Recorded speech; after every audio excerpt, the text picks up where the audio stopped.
How's it going, everybody? Special shout out to the Marillionites, Custom OGT, Stanley OGT, and OGL Schmidt. It is time to return to Marillion.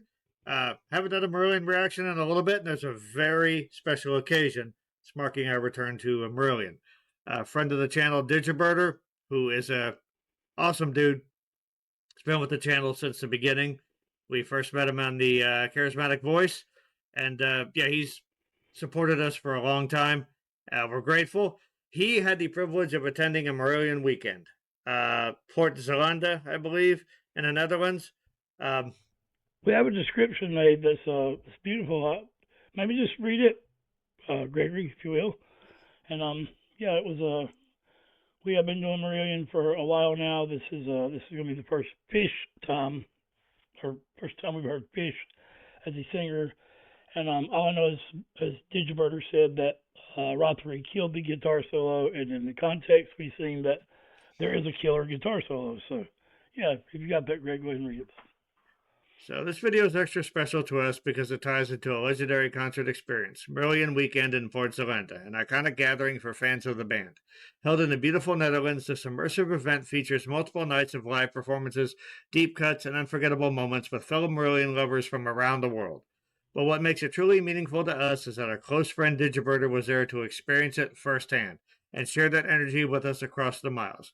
We've been lucky to have Digibirder in our lives since the early days of the Charismatic Voice when OGT and I first crossed paths with him. His support, insight, and passion for music have been a part of our journey ever since, and we're very, very thankful for that. So here's to Marillion, to epic music, and to lifelong friends who make the experience even richer. Like Elizabeth, Kirk, Paolo, and Digibirder. Oh yeah, great bunch of course, Elizabeth. Yeah, so we are still patrons to the Charismatic Voice, so it's Digibirder, so it isn't like we don't see him anymore. And he's been here since day one. He also has checked out other things besides just Marillion. I am a big Tool fan, and Tool and Marillion both bring out emotions in you, and we have expanded each other's knowledge of the bands through connection, music, beautiful things. So yeah, with that being said, let's check out Fish and the I keep wanting to say Super Mice, Sugar Mice. Sugar Mice is the name of the song. So hey, let's do it. I was in an accident and I have a paralyzed mouth, but don't let your visibility be. How's it go again? Don't judge a disability by its visibility. Yeah, on all the slogan. So I mean, I can understand them fine, but talk to text tends to be an adventure, a rather amusing one. Turn on the captions. Just watch. Yeah. Much love, everybody. Let's get into it. All right, let's check out Fish.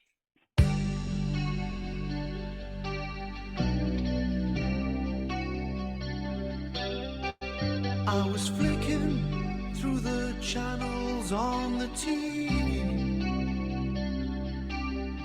on a Sunday in Milwaukee in the rain, trying to piece together conversations,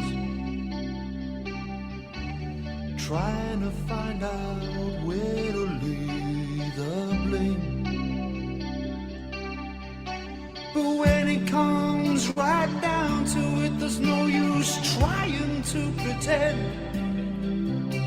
But when it gets right down to it, there's no one here that's left to blame. Blame it on me. You can blame it on me. We're just sugar mice in the rain.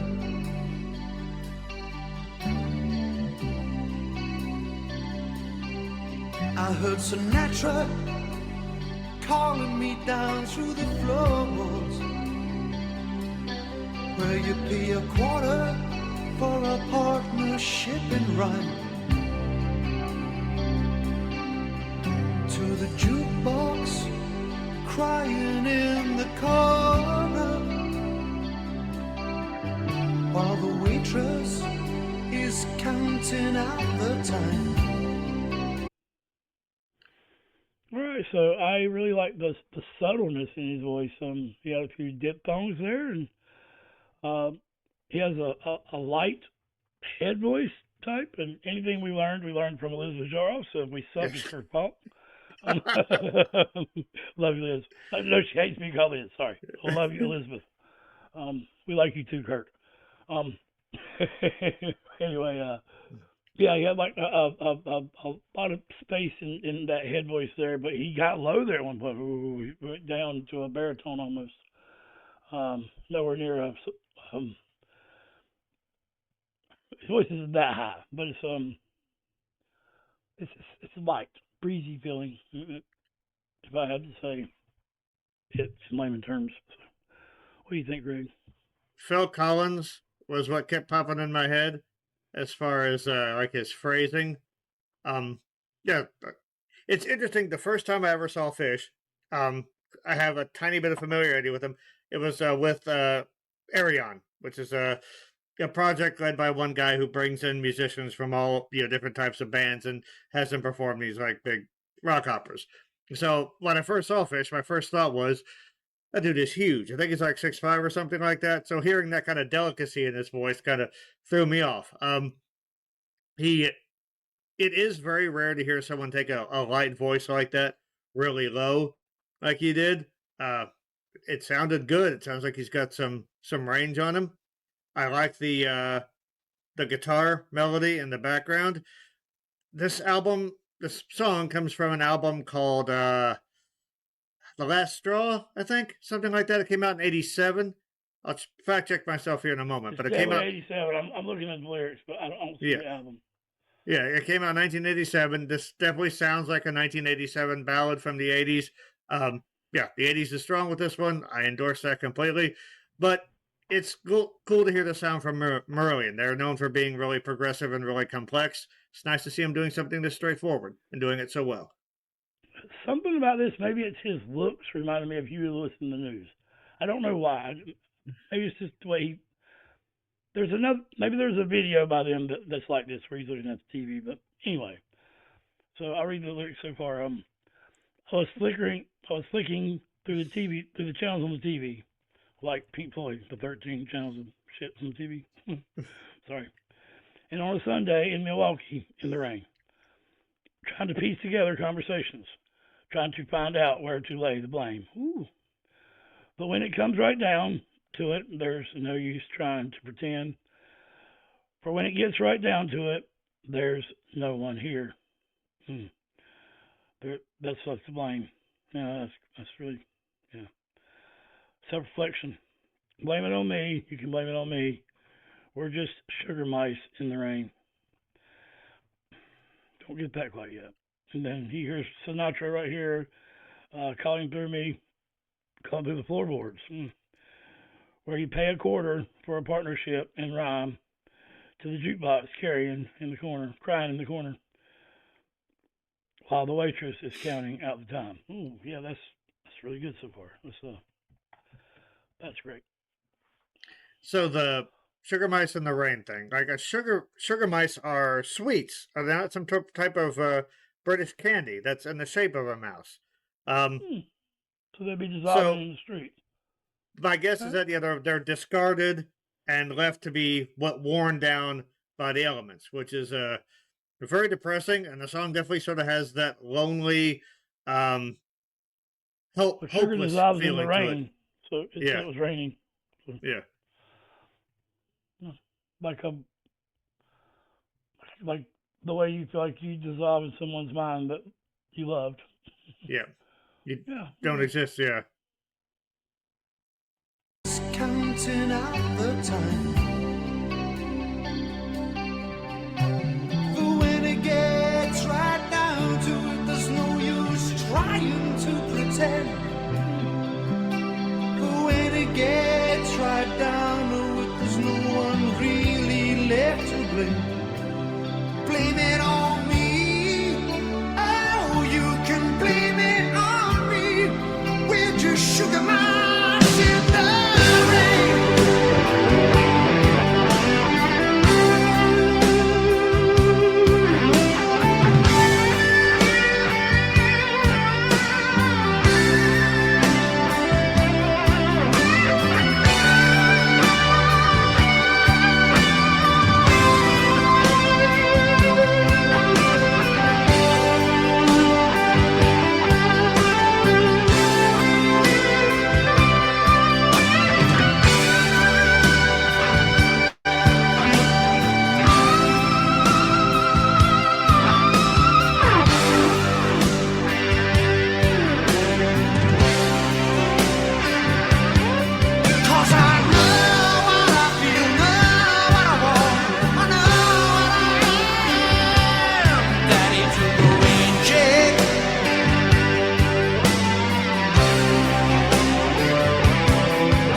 Yeah.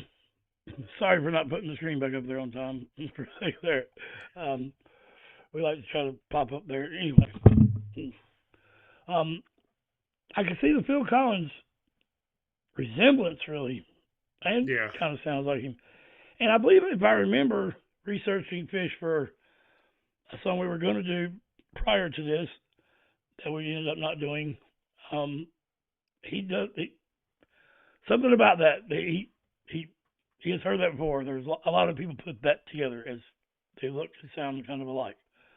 Either that pisses him off or I'd be honored by. I don't remember how it goes, but yeah. So I heard some of the more heavier, grittier sound that you were referring to, and that you'd heard with the Arion there. They all look so much younger. So you got Greg always knows up Townsend. It's not Pete Townsend. Pete Trevez. Ian. We know Ian Moss from Cold Chisel, an Australian band, but it's Ian Mosley. And you got Rothery, of course, Hogarth or Fish, and who am I missing? I think it's Not Gary Kelly. Mark Kelly. Mark Kelly, yeah. So Yeah. Could be the same. They look so young. That's what I'm getting at. It's I think it's sort of that that combination of an open sound with a little bit of nasality in there that brings the Phil Collins comparison to me. So what you mentioned, this has happened before. A lot in their early career, Marillion were dismissed as Genesis knockoffs because before, before Genesis became what a lot of people remember them as, like the MTV Hit Machine or whatever, they were a progressive band. I think the other song that Digibirder mentioned with Fish, which was called Grendel, which we'll be reacting to, that was compared to a Genesis song called Supper's Ready. So, and I think it does anger Fish. He seems a bit, I've heard he's a bit quick-tempered, a bit mercurial. He's since retired, so he's done a lot of work since then. So good on him. Didn't Digibirder say something about this is the year he retired? Something. There's some context to that. He just finished up his last tour or something. Let me look this up. Hey, I don't want to get that wrong. So that solo was awesome, though. But yeah, we'll go back correct. to it, and when this is our next pause, we'll let you know. Okay. Yeah, we are so sorry. We couldn't wait. Derek Dick, I am sorry. That is your name. That is no wonder. I wouldn't want to be called Phil nothing. Phil Derek Dick. No, I wouldn't want to be called. Yeah. Much respect for the man, but that is a porn name he got saddled with at birth. He left the band in 1988. Which was a year after this. He basically hated the tour. He didn't like being away from his family. He said it was bad for his physical and mental health. They brought in, and I think it worked best for both bands. Rothery came in and brought all this. I keep getting the Steves mixed up. Hogarth is on guitar, Rothery be singing, right? Yeah. Okay, yeah. No, Hogarth sings. Rothery's guitar. Guitar part. My apologies. My apologies, Marillion fans. We're still learning, and you're good. You're good. They're all Hogarth in. Yeah, but and he brought this energy to the band. He's amazing. And Fish got to go on a very successful singing solo career after this. So both bands ended up doing. Didn't he tour then too? But see, the thing about that, he can do it at his own pace. He can basically make his own schedule. So, and I know he did fall out with Hogarth, I think. So okay, yeah, that seems. So there was more to it. So I didn't mention that, but yeah, no, you're good. All right, yeah. Good to it.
that I ever did was talk to the kids on the phone.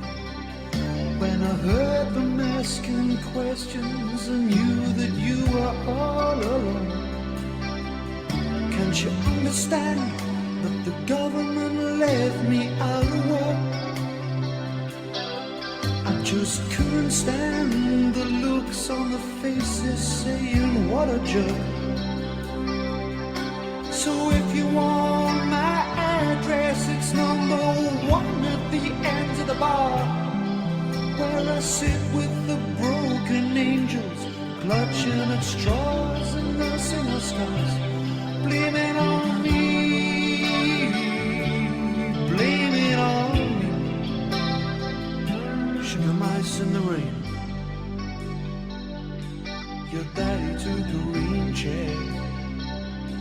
Your daddy took a green chair.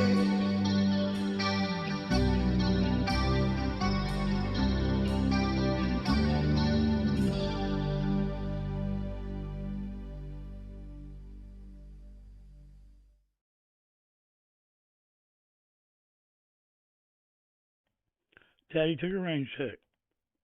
Sorry, Grindel was there, I know, but still like the backdrop there. So it seems to me like the song was about addiction or divorce or something, and he may have lost his family over this, but now with the context you just give me, it may just be about how he let everybody down on the road. People look at him like you're a jerk because you're not home with your family, you're out touring with your band. And I could be wrong, but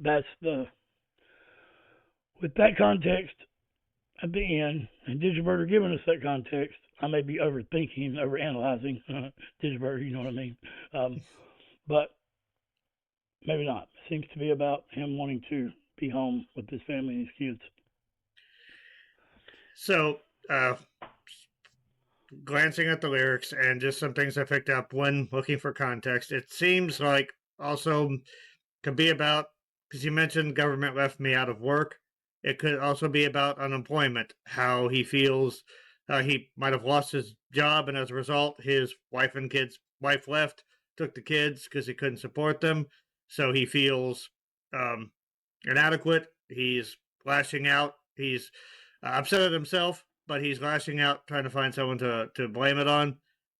It definitely feels like someone who has lost something and is struggling with some feelings of loneliness and inadequacy. His voice, reflection. yes, his voice really did capture those feelings perfectly, though. Fish is Scottish, as is Jimmy Barnes, and like when he brought out like the rasp and the aggression for a minute there, like there was like he sounded like at that point Phil Collins meets Jimmy Barnes, like that kind of raw energy to it, which was a big contrast with the smooth sound he'd been using before. But that definitely sounded like someone that was uncorking some serious anger. And that was heartbreaking. It was a really sad, painful sound to hear. The imagery with it as well, and Yeah, he did show some mannerism as far as emotion, like projection from his body language and mannerisms, but not even close to on the level as Hogarth. But you can tell that they've always had the same the projection of emotion. yeah. And There, the band has always had that. I think, like, to use a quick reference, Tool changed their bass player, which totally transformed them into a heavy metal band, into more of a feeling type progressive band. I think Marillion and Tool are the two best progressive bands on the earth. So, you can put them in other genres too. But anyway, yeah, I think it's a beautiful thing. I'm glad you got to see this, Digibirder. I'm curious to see how Hogarth sings this song. Now, so maybe we'll. yeah, I would But love to see I'm that. impressed with Fish. I mean, of course, all I've heard is Hogarth, so I don't compare Hogarth to me. But no offense, it's just because that's all I've heard. So Yeah, but I do agree they've always been like at least from what we've heard, a storytelling band, and so they've always had that that emotional narrative voice to bring people into it. While they've let the instruments take weave sort of the complexities of the emotions and the events. Um, I like the simplicity of this. So this was very much, I said, sort of an '80s power ballad. Um, it didn't really take a whole lot of chances, but then had to. It executed it perfectly, just with grace, with panache. Yeah, Marillion doesn't need to do a bunch of crazy stuff to make an impression. They've got the talent to take simple stuff and pull a lot out of it. So yeah, the band, we knew the band was impressive. We've heard enough of them. Fish's sound on top of this, I like it. I like his delivery. I like his ability to channel emotion. So guys, let us know what other Fish songs, like Grendel's definitely marked for a reaction at some point. But Halloween. what other Fish songs would you like me to to react to? Don't mention Kaylee though, because Fish will come down and kill all of us. So apparently that song is like the bane of his existence, And which makes me yeah, want to react to it. I can't remember what I was going to say. It don't matter. Mental health is real, and be a part of the start. Talk about something that's hard to talk about. Give somebody a platform that may not know how to do it themselves, and you may save a life. You never know, because some people off themselves because they can't bring up something hard. And all I was going to say that it's pretty obvious that Hogarth, for whatever reason, I'm not sure who writes all the songs. There's a lot more poetry and poetic. The lyrics are a lot more depth. They have a lot more depth to them now than here. But Yeah, still, this is part of the band, and it's amazing. So yeah, let your music shine, man. Shine a yeah. light for others. Take care of yourselves. You can take care of others. Some people just need a helping hand for a little bit. And music is your best support group. And Marillion and Fish kind of put on a clinic here as far as being in touch with your feelings, especially of loneliness and resultant anger. So yeah, love this. Thank you guys very much. Digibirder, you're the man. And more Marillion coming.